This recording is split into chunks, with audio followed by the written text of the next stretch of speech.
Can you all hear me now? I'm so.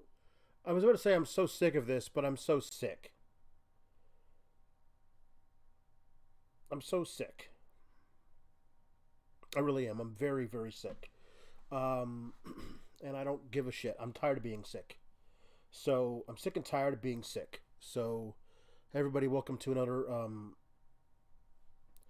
review reaction to The Last of Us on HBO. Um, uh, yeah, it's I don't know.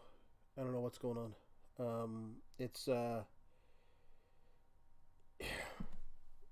just got over a cold. I still had a little bit of a cough left of it, and then my daughter brought home something else from school, and now I'm sick all over again. But it's a sinus infection this time, which is always great.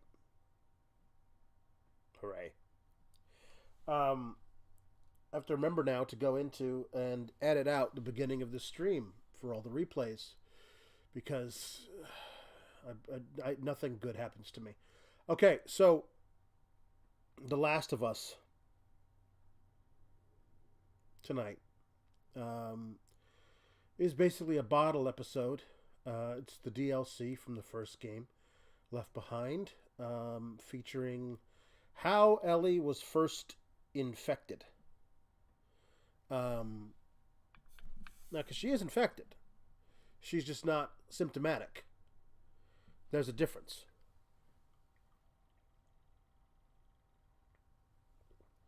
She's immune to the effects, but she is still infected.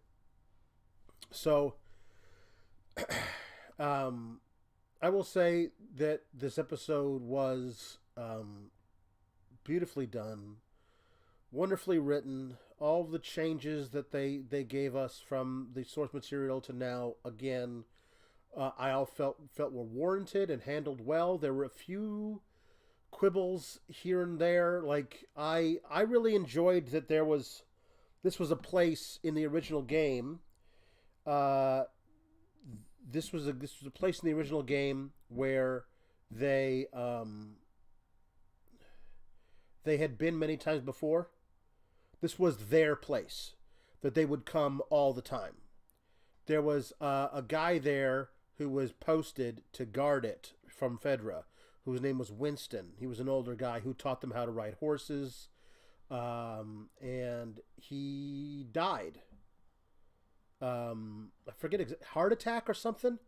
And so this is where he had been posted. So they in the game they went and found his old tent, which had his old stuff in it, including a fifth of Jack Daniels or whatever it was in the game. Um,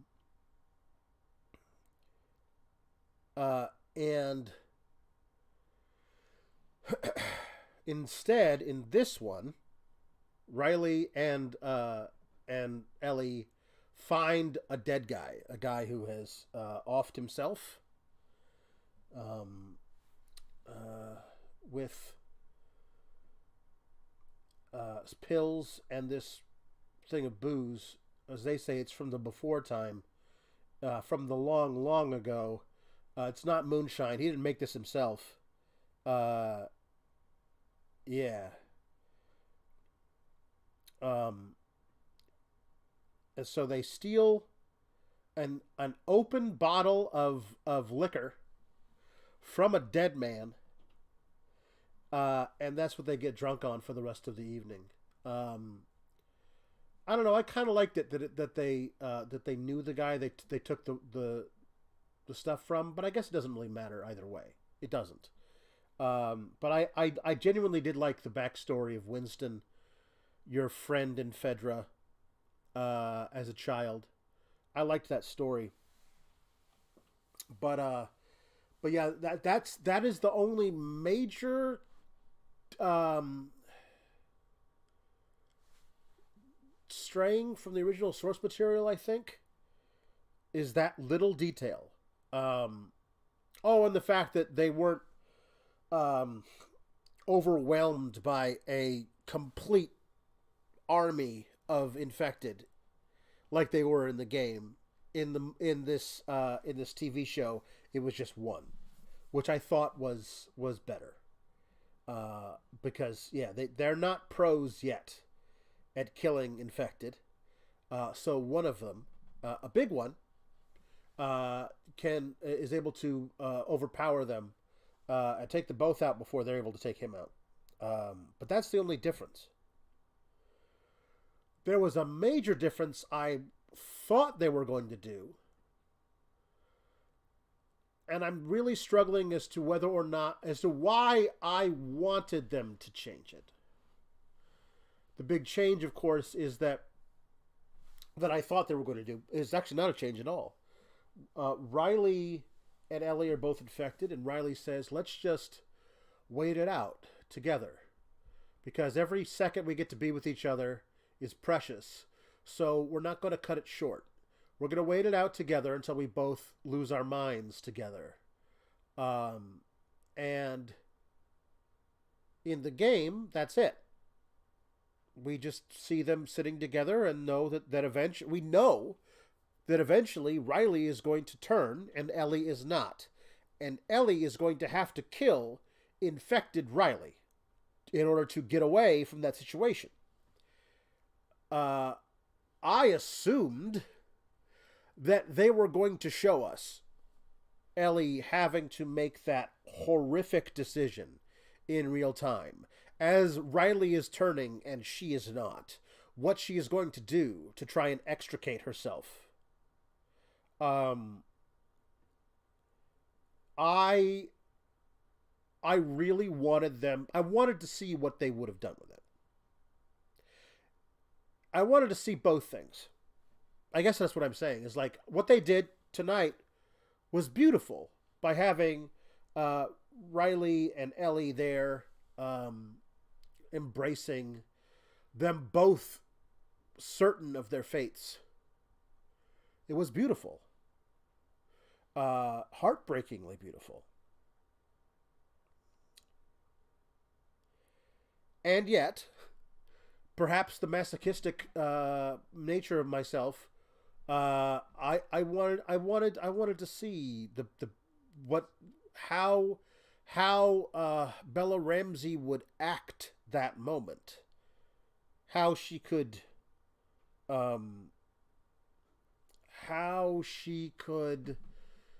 make such a decision. When along the line do they realize that Riley's going to turn and Ellie isn't, and that's weird, huh?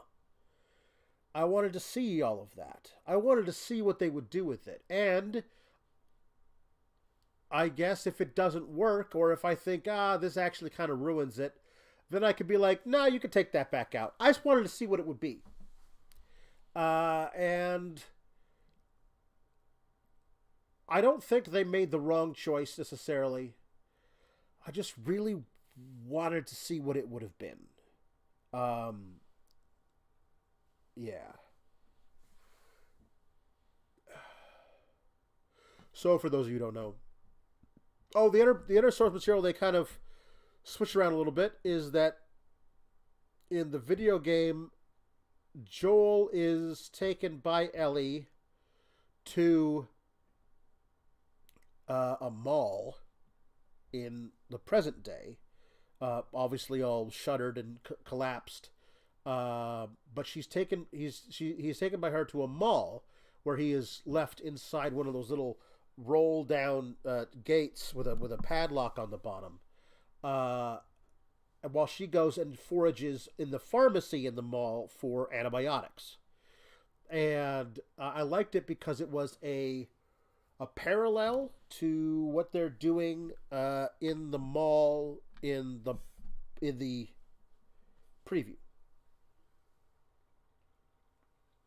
Sorry, the prequel of Riley and Ellie. Instead, in this the TV show version, she brings him into the garage of a nearby house, and it appears that antibiotics are not what she is so concerned with yet. What she is concerned with now is sewing up the wound. So she runs into the house. Joel tells her to leave him. Leave me here. Go north. Take the horse. Go north. Leave me here to die. Go north and find Tommy. Yeah, there's yeah. Um, I don't like Brent talking about the how there were the Raiders were there in the game that Ellie has to sneak around and stab them and stuff. The only one part of that I like was that Ellie was smart enough to throw a bottle over where all the Raiders were, so that the infected who were over there can skitter over here because they heard the bottle breaking, and then they attack the Raiders. I liked that Ellie was smart enough, the first one in the game, to actually try that. I thought that was actually quite smart. I'm going to mute myself right now.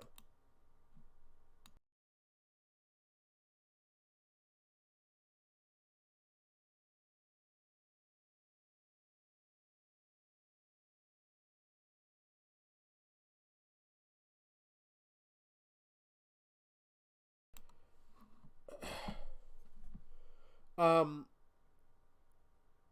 so there was also a really cool little puzzle you could connect of a helicopter, a medevac helicopter that had crashed through the roof of that mall, and that's where you end up finding the.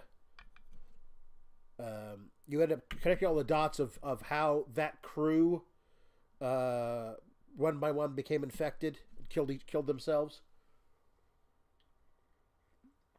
killed each other. That was a nice little bit, but again, not suitable for a TV show.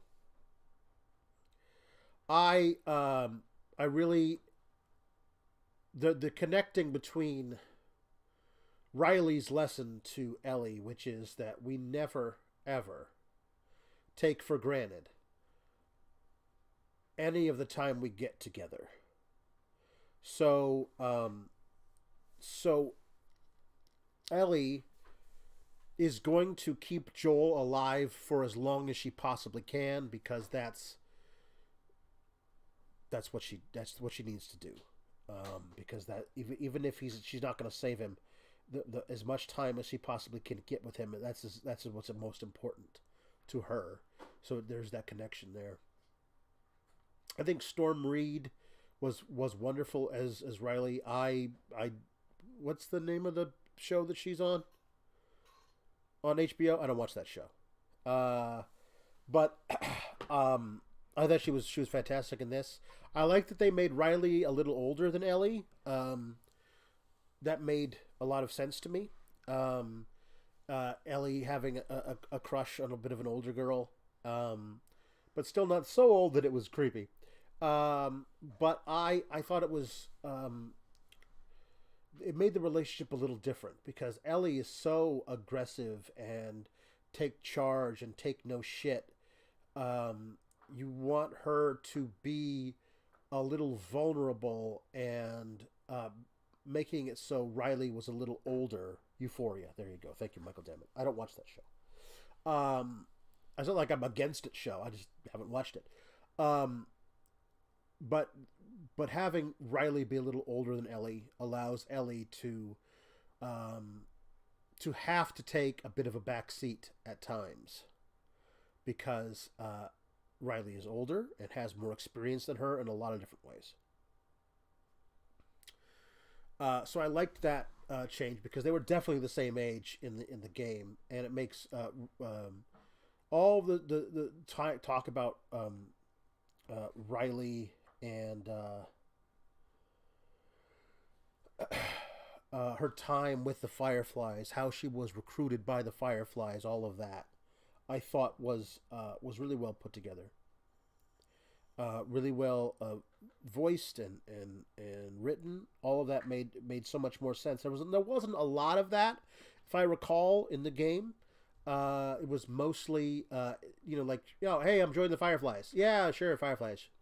But now it's like the specifics of it made a lot more sense. Um, I love the way that they introduced the mall. I can only imagine people watching this episode who had never played the game and not knowing exactly what was coming next. Ellie's complete and utter excitement and fascination with an escalator, just serves to remind you that these kids. They're just kids. They don't have like their experiences in the world are so different. Imagine if you had never seen an escalator, didn't even know what one was, hadn't seen it in movies or anything until you were like 14 years old. What a trip that would be. These are magic moving stairs. Totally cool. I like that a lot. Um, so I believe the things are kind of out of order a little bit.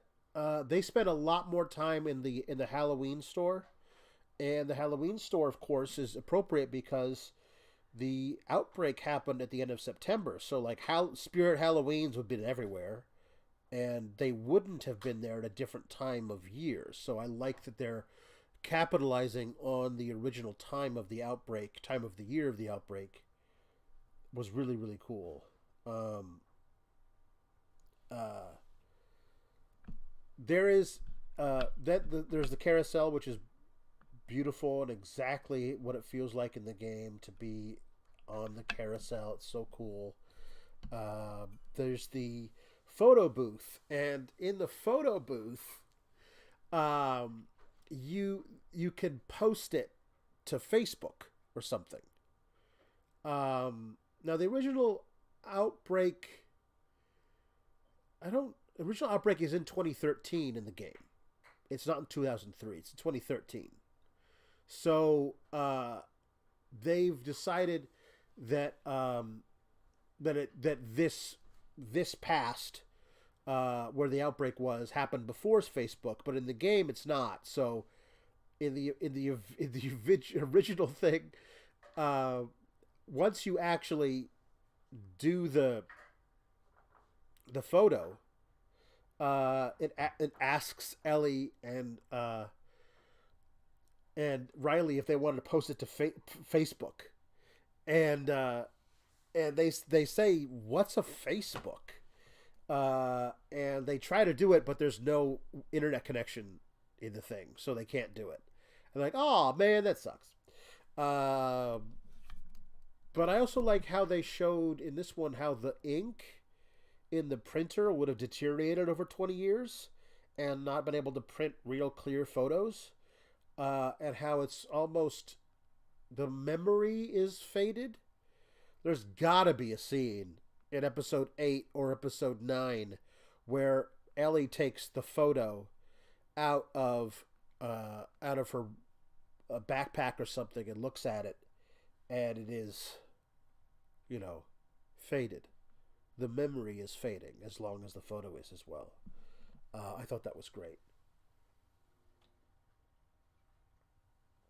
I think the Halloween store is the first place they go into in the mall, and you can spend a lot of time in there. And you don't even have to go in there. The mall, it's not linear in the game. It's not linear. You could go into a bunch of different stores or not go into them. You don't have to go to the Halloween store at all, but you can spend the most time there than anywhere else.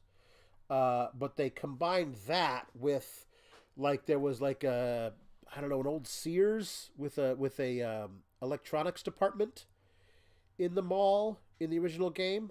So that's where they hooked up the song, the same song, by the way, the "I Got You, Babe," by Etta James. They hook up that song through Ellie's Walkman to the sound system in there, which is what brings the horde of infected, because they hear that. I like that they kind of combined it. It also, it is one of those things of, if Ellie had just left, if Ellie had just left the mall and not gone back in to talk to Riley again after they had their fight, then Ellie might have never been bit. And if Riley had never been bit, then she would have just finished out Fedra school, never knowing that Riley probably got bit and Riley died there. Or if Riley hadn't been bit and left too, then she would have gone to Atlanta. They never would have seen each other again. But if Ellie never gets bit, that she never finds out she was immune, and Marlene never takes her prisoner. Marlene never hires Joel and Tess. Tess doesn't get bit because she's not going out there with Joel, and so Joel never takes Ellie, never meets Ellie, never takes Ellie over. Like I love when they show a path not taken. I love the path not taken in stories because it forces me to go, because I'm hyper analytical, it forces me to go, oh, so if they had gone this way, then yeah, there's no way they could have gone that way. If they go this way, then, well, then all these other things are different. But because they went this way, it's one way. Because if they had gone this way instead, well, there's all these other different branching possibilities. Yeah. Yeah. It's pretty great. Honestly, it's one of the it's one of those times where I really love that the way they are telling this story is slightly different than in the games. It allows us to explore new possibilities and things like that.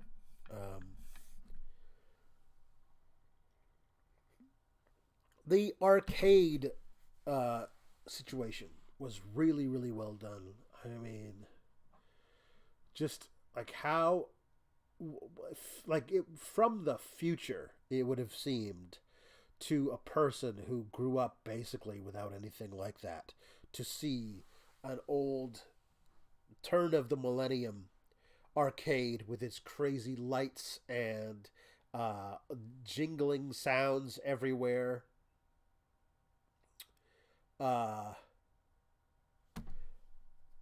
and the old arcade games and the fact they put so many quarters into Mortal Kombat 3.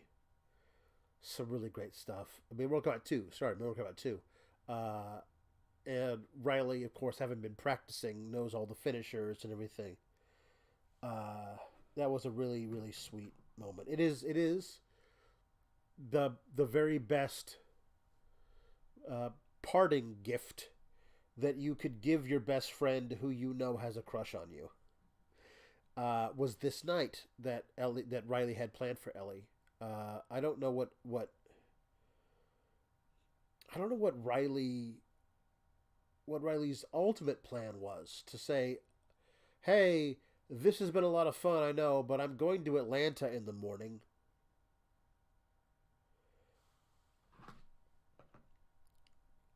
And Ellie would have been heartbroken, but it'd be like, "Yeah, but I mean, we had a fun at the arcade, right?" So I always question those, those little those motivations. I think if you know the way you let them down easy is you let them down easy afterwards, saying, "Listen, it's terrible. I gotta go. I have to leave. Not gonna be back. But before I do you want to do this thing?" I don't know. I'm not sure if it's better to ask for forgiveness or whatever. Uh, she wanted to take Ellie with her, but the Fireflies said no. Uh, yeah.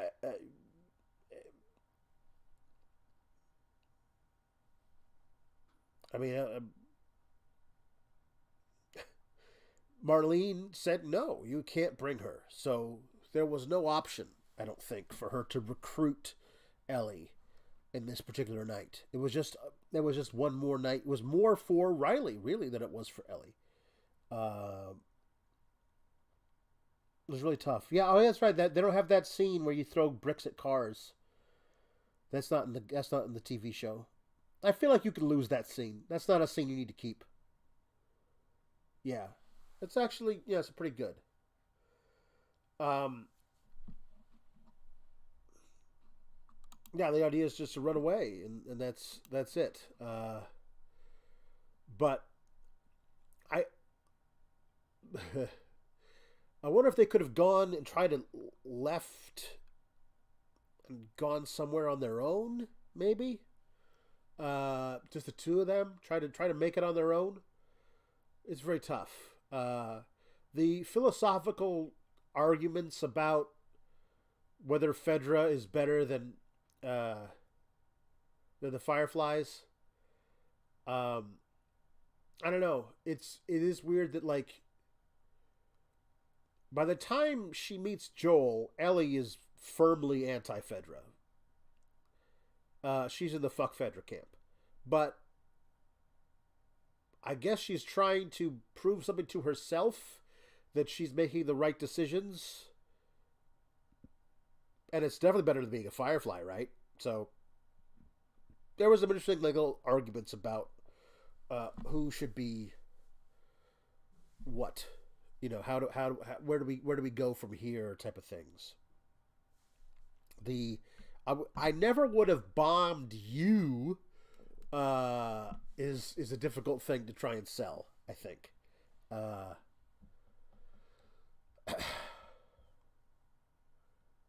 um, it feels more like Ellie is just mad at her friend for doing something without her than she is mad at her for joining the Fireflies. Um,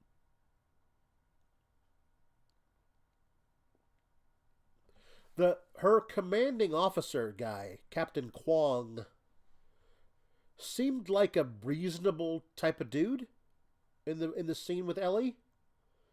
Like, you're smart. You're too smart.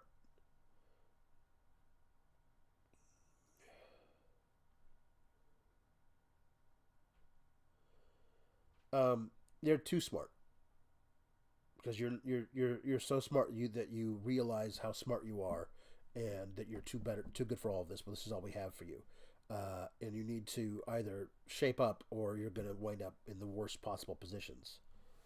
Um,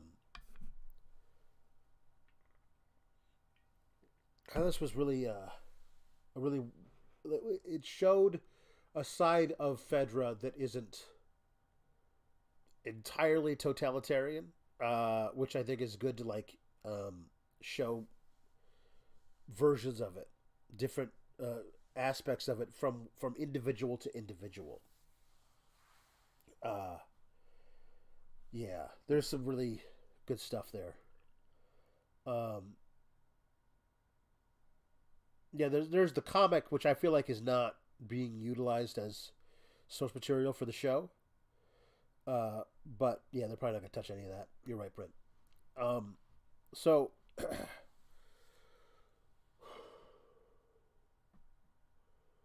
I'm trying to recall if there's anything else because this episode is so self-contained that it is a story that furthers Ellie's backstory, but and tells you more about her, and it's heartbreaking and incredibly well acted and really uh, beautifully done all around. The art direction is just wonderful. I just when the thing is all said and done, I wonder if this will be the episode that is easiest to. Well, I get it's hard to say. This one and episode 3, which are two beautiful, self-contained love stories uh, that uh, that really don't have as big of a bearing on the overall picture of what's going on. It's hard for me to critique how this fits in uh, the overall narrative because it doesn't. It stops our narrative cold and goes back and tells us a story that is worth telling, certainly, but also you forced to stop and goes back. It's it's quite it's quite interesting. Next week will be the David episode. That was going to be really hard for people to get through, I think. Because yeah, Ellie is very much in peril for the entire episode, and we'll have to see where we go from there. But yeah, I don't recognize the guy who's playing David. I thought I would. I had never actually heard of what the casting was, but I assumed I would recognize the guy playing him, and I don't. I don't. But next week's going to be really brutal, and especially the end will be very, very, very brutal. Um, and then episode 9 will be the resolution of our story. It'll feature giraffes and a hospital, and everything will turn out fine. Yeah, I guess that's it. I guess this is going to be the shortest episode, mostly because I'm sick, and also I have to get ready for my second stream, which I have to do because if I don't, I'm going to go a full week without doing one, and I don't want to do that. So, yeah, this is it'll months of debate after episode 9. Oh, I should mention this. Episode 8 next week, Sunday. Next week Sunday is also AEW Revolution. So I'll be watching that and then doing a post show for that. And so there will be none of this next Sunday. I will try and do it the day after. Try and do it that Monday after. So what's that then? I'm gonna look at my little computer calendar here. Looks like that's gonna be Monday the 6th. Looks like it'll be Monday the 6th that I will be doing a review of episode 8. I'll let you guys know the time and everything. So we'll be doing that next week on Monday the 6th. But if you're a wrestling fan, tune in next Sunday for the review of AEW Revolution over on Fightful Select. And in about 20 minutes or so, come back here to this channel where you'll see my playthrough of Red Dead Redemption 2. It is the scene. We'll start very, very early in the stream. There will be a scene, the scene where Arthur has to go to the doctor. So, for those of you who know what that is, it might be good to all be here together. For those of you who don't, it's a very pivotal scene. So, everybody, please tune into that. Drop a like on this if you would. Until then, we'll say goodbye, and we'll also say, please, if you would be so kind, I'd like for you to endure and survive.